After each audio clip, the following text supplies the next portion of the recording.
I can hear my husband and mother-in-law's voices in the distance. They belittled and disparaged the lunchbox shop I had cherished. I had endured my mother-in-law's harassment for 7 years, but was it right to be trampled on like this?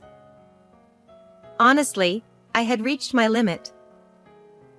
I had endured many hardships, but never had I felt such frustration. I was so upset that I couldn't even cry. "Please, let me get a divorce," I said, forcing the words out from the back of my throat. The next day, I started quietly preparing to leave, packing my belongings. Click. When I looked to see what it was, my husband's stepdaughter, Serena, was pointing her smartphone camera at me and laughing. Being divorced twice is so hilarious. Haha. Pathetic! You were probably dumped by your ex-husband too. Adding insult to injury, my husband chimed in. Just then, I heard the sound of a car outside. "It looks like my ride is here," I said, and everyone present looked puzzled. Outside, a luxury car with a chauffeur was waiting, and my husband, mother-in-law, and Serena were all taken aback. Ignoring their murmurs, the door quietly opened and out stepped a tall, handsome man who looked like a model. The moment Serena realized who he was, she screamed. Justin! He was a genuine model named Justin, about the same age as Serena. Amy and Jason just stared at him in disbelief, unable to grasp the situation. They couldn't believe such a big star was standing before them. Serena, covering her mouth and slightly excited, asked, But why is Justin here? I calmly and coolly responded, "My name is Nancy. I was divorced once, but I have now been remarried to my current husband, Jason, for 7 years. We are both working, with Jason employed as a company worker and me running a lunchbox shop. My shop is located just a little off the main street of the shopping district near the station. Welcome. How about a chicken lunchbox?" I had been selling lunchboxes at my shop, Nancy, and was calling out to customers that day as well. 7 years ago. Whether it was my voice or the smell of the lunchbox, Jason came into my shop. With his handsome face and tall, slender figure, he was the kind of man who could take your breath away. Outside, it was drizzling, and unlike the people hurrying past, he stood still, carefully looking at the lunchboxes displayed inside. He must have spent a good 10 minutes deciding. Excuse me. Can I have one chicken lunchbox, please? I remember how he looked embarrassed as he brought it to the register. After he paid, I put the lunchbox in a plastic bag and handed it to him. He then asked, Do you have some time after this? Maybe we could have a meal together. No, that would be inappropriate, I replied. Then, could I at least get your contact information? Of course, I refused that too, but he came back another day. So he continued buying a chicken lunchbox and making small talk before leaving. He'd mention things like how nice the weather was, how pretty the flowers outside were, or how delicious yesterday's fried chicken was. Through these repeated encounters, I gradually became attracted to him. We started sharing personal stories, and we discovered that both of us had been divorced before, which brought us closer together. Jason said, If you don't mind, would you go out with me? What? Actually, I fell in love with you at first sight when we met. He confessed. With that, our relationship quickly deepened, and it didn't take long for us to reach the goal of marriage. Being with him was so enjoyable that time seemed to fly by. Even after I started living with Jason, I continued running the bento shop. Of course, there were times when I thought about closing it down. Business wasn't always booming, and the building itself was getting old. But Jason reassured me with a smile. Don't worry! Nancy, your lockboxes are delicious. Be confident. We can still make the shop work with some renovations. I don't have the money for renovations, I said. I do! Jason replied. Let's get a quote from a contractor. Even though we were married, I felt it was too much to ask of him. I tried to refuse several times, but he didn't seem concerned. On the contrary, he said he was happy to help. In the end, we decided that he would cover about half of the renovation costs after discussing it together. After the renovation, the shop looked clean and almost brand new. It's like a brand new building. It's all thanks to you, Jason. Thank you so much. No matter how much I thanked him, I truly couldn't express my gratitude enough. Interestingly, after the renovation, we had a constant stream of customers. Some even mistook it for a new shop. The change in the shop's atmosphere likely contributed to this. Alright, let's keep this momentum going. Let's add some new items to the menu. I felt energized and enthusiastic, and every day felt fresh and exciting. Even a simple trip to the supermarket became a quest for new lunchbox ideas. My cooking skills improved, and Jason, without any bias, would often say, Delicious! With a beaming smile. Focusing on the shop brought new energy into our lives. This lunchbox shop became my passion. With the addition of new menu items, I was more dedicated to the shop than ever before. As time went by, it was already almost a year since I remarried Jason. Compared to when we first started dating and during our honeymoon phase, our conversations had significantly dwindled. Given our age, it's perhaps natural that we've settled into a quieter routine. I didn't question this. What did concern me was Jason's fickleness. The phrase easily excited and easily bored described him perfectly. His hobbies constantly changed, and each time, he'd go on a spending spree. When he got into golf, he bought numerous balls, clubs, and outfits. He even became a member of a country club in another state and played golf with his fellow members weekly. Initially, I was genuinely impressed by his enthusiasm. However, our house soon overflowed with golf equipment, and just as I struggled to keep things organized, he picked up a new hobby, solo camping. He said it started because of an invitation from his golf buddies. I asked him why he would go solo when he had a family. That's just how men are. He said, touching his chin and striking a pose, as if he were deeply impressed with himself. I couldn't quite understand it, but maybe he was more of a romantic than I thought. To an outsider, he might have looked a bit ridiculous. He started buying all sorts of solo camping gear.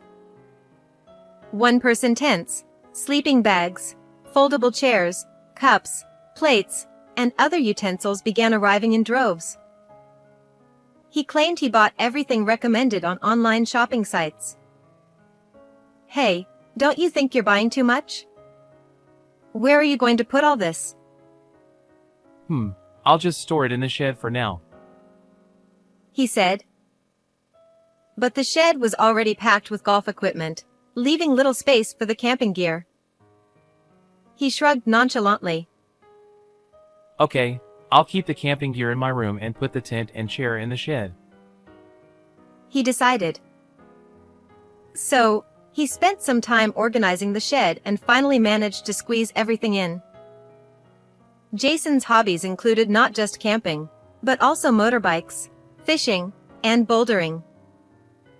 His equipment occupied various parts of the house, making it hard to keep track of where anything was stored. It seemed like he didn't have a concept of throwing things away, and the items just kept piling up. Eventually, his enthusiasm for solo camping faded, and the camping gear was left untouched. It was always my job to clean up the house, but my mother-in-law, Amy, would just watch and criticize. Nancy? You're touching Jason's things again without permission? Amy had a harsh attitude toward me and complained no matter what I did, even when I was tidying up. If we let things pile up like this, there will be no room to walk. Excuses! Excuses! Oh, how dreadful! She would say, sighing and looking at me with disdain before walking away. When I remarried and moved in with Jason, his mother also came to live with us. I'll be staying with you, she said, showing up with a large Boston bag and a carry-on suitcase. I was shocked. Apparently, Jason had approved the arrangement without telling me. I whispered to him, "You didn't tell me about this." It'll be fine. Mom's a good person, and I'll protect you if anything happens. He assured me. But I had a bad feeling. My intuition was right. The very next day, Amy's verbal attacks began. A bit bland, isn't it? I can't taste anything, she'd say, pouring more soy sauce or vinegar on the stew. If the cooking here is this bad, the lunchbox must be nothing special. Her words stung, making me feel as though all my efforts were being dismissed. Mom, please stop. Nancy made this for us. Jason would defend me initially. But whenever Amy said something, he would quickly fall silent. It seemed he couldn't stand up to his mother when she spoke sternly. Amy constantly found new things to criticize. Nancy, what's this dirt? Can't you even clean properly? She'd say, pointing to the dust and sand accumulating in the entrance. And the stairs too. There's dust gathering in the corners. How can you not notice? I know. I couldn't help but think that if she complained so much, she should at least help out a little. But she never did any cooking or cleaning herself. She just criticized me. Jason eventually stopped defending me. He probably didn't want to get involved in the hassle. When Amy started her tirades, he'd get up and leave the room, even during meals. See, because of you, Jason left without eating. Actually, it's because of you, I wanted to say but held back. Jason's stepdaughter, Serena, also looked down on me, encouraged by Amy. Hey, I told you I hate fish. Why did you serve it? Are you trying to annoy me? As a high schooler, Serena was outspoken and spoiled by Amy, refusing to eat anything she didn't like. Whatever. I'm done, She'd say, leaving the table, ignoring my efforts to provide balanced meals. I wondered how long this daily struggle would continue. Despite my worries, I put on a cheerful face at the lunchbox shop, my one sanctuary. Since the lunchbox shop gained popularity, sales have increased, and we have acquired several large clients. This was unimaginable before the renovation. The shop's success is thanks to Jason, I thought. I tried everything I could, new seasonal menus, and smaller and healthier options for women. Still, Amy and Serena scoffed, making me feel frustrated. Even after 7 years of marriage, nothing changed. Despite the constant sarcasm, I developed a habit of letting their comments go in one ear and out the other. When I didn't react to their remarks, Amy and Serena seemed to lose interest and eventually stopped. Meanwhile, Jason started coming home late more frequently. I wondered what was going on, but the smell of perfume on his suits and shirts gave it away. It was a sweet, feminine scent, unlike anything Jason would wear. He must have another woman. A man who quickly loses interest in his hobbies likely does the same with relationships. Amid these troubled days, I returned home after a day at the lunchbox shop to find Jason making an unexpected demand. We're selling the lunchbox shop for cash. You should find a job that pays more, he declared. I was stunned, standing still with my eyes blinking in disbelief. What? Did you just say we're selling the shop? That's right! Get rid of that lunchbox shop that only poor people visit. He insisted. I had no idea what had brought this on. Soon, Amy joined in from behind, gleefully saying, That's right. It's embarrassing to run a lunchbox shop for commoners. Her eyes sparkled as if she thought it was a brilliant idea, but I could sense nothing but malice. Why do we need to sell my shop? We're not in financial trouble, I protested. I need the money right away, Jason responded. For what? I asked. Stop arguing and do as Jason says. How dare you talk back to him? Amy shouted. Really? If you sell the shop, can you buy me a bag? Serena chimed in, suddenly perking up. Serena, now a university student preparing for job hunting, seemed to have developed a taste for branded goods recently. I won't sell the shop. No way. I protested, but my words fell on deaf ears. Jason declared. The shop is under my name anyway. Don't pretend you've forgotten. His words shocked me. During the renovations, we changed the ownership to his name, thinking it would be beneficial in the future. I had trusted Jason completely. I never imagined it would backfire like this. Their voices seemed to grow distant as they argued. My precious lunchbox shop was being taken away, ridiculed, and belittled. For 7 years, I endured everything Amy said, but now, to be trampled on like this?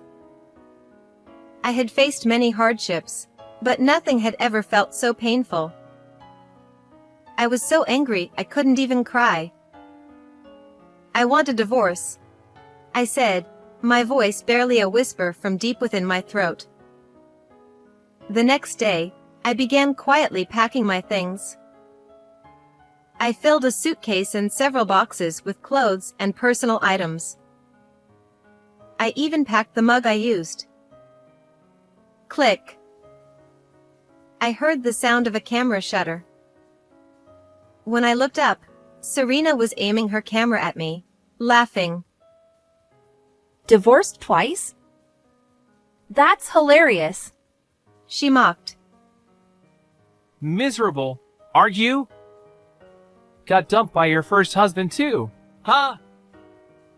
Jason added, twisting the knife. At that moment, he reminded me of his mother. I supposed it was natural, given they were related. Amy was humming happily.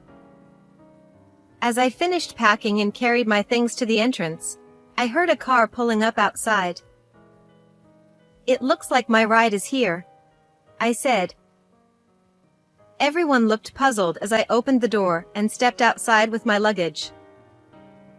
A chauffeur-driven luxury car was parked outside, leaving Jason, Amy, and Serena stunned. Amy asked, What's with this car? Jason added, A luxury car? Why? Serena noticed someone stepping out of the car and exclaimed, Hey! Someone's getting out! Ignoring their murmurs, I watched as the car door opened. Out stepped a tall, handsome young man, looking like a model. The moment Serena recognized him, she screamed. Justin! The young man, Justin, was a bona fide model, not just in America but globally. He was a national heartthrob, starring in hit dramas and movies. His roles ranged from charming high school boys to enigmatic villains, earning him a reputation as a genius actor. Amy and Jason stared at him, failing to comprehend who he was. They couldn't believe such a big star was in front of them.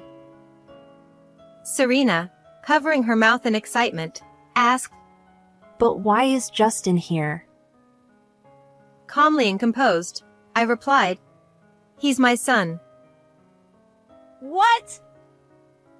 Serena and Jason shouted in unison. Justin gave a polite bow to the bewildered trio. Thank you for taking care of my mom. He said, his tone gentle but his eyes stern. His impeccably handsome face delivered the words coldly, making Jason, Amy, and Serena feel the weight of his gaze. It wasn't quite a glare, but the intensity was palpable, filling the air with a tense energy. Justin continued, I've done a thorough investigation into your activities. Jason flinched, his shoulders twitching. His face turned pale, and beads of nervous sweat appeared. Justin said, Of course, I'm aware of the situation with the shop. We will be seeking appropriate compensation from you. Amy exclaimed, Compensation! What are you talking about? That's absurd. Justin replied, Oh, don't worry. We won't take any money or valuables, but instead of compensation, we will be taking back the shop. He smiled darkly as he said this. Jason and Amy were paralyzed, frozen in place by his icy demeanor. Justin continued, Our lawyer will be in touch. Like a line straight out of a movie, he spoke smoothly and then gestured for me to get into the car. The only one who didn't stay silent was Amy, who shrieked in her high-pitched voice. Wait! You're planning to sell the shop yourself, aren't you? Amy accused. Jason chimed in. Yeah, you're just the same as us. Despite their accusations and insults, Justin remained unfazed. Whether it was an act or his true self, I couldn't tell. He sighed softly and then said to me, Remember when I ordered your lunchbox for the film crew? It was incredibly well received. Really? I asked, surprised. Justin nodded. Yes, it was highly praised. The director even said he wants to order from you again for future shoots. Justin smiled, predicting an influx of orders. Now that I thought about it, I have noticed an increase in large orders, including for film shoots. Given the number of staff and actors, it made sense. So, there's no way I'd sell your shop. Justin declared. Justin. I muttered, feeling my eyes well up with tears. I had never imagined seeing my son stand so tall and be so dependable. This wasn't a movie, it was my reality, and it filled me with immense joy. Serena opened her social media app and navigated to a famous actor's account.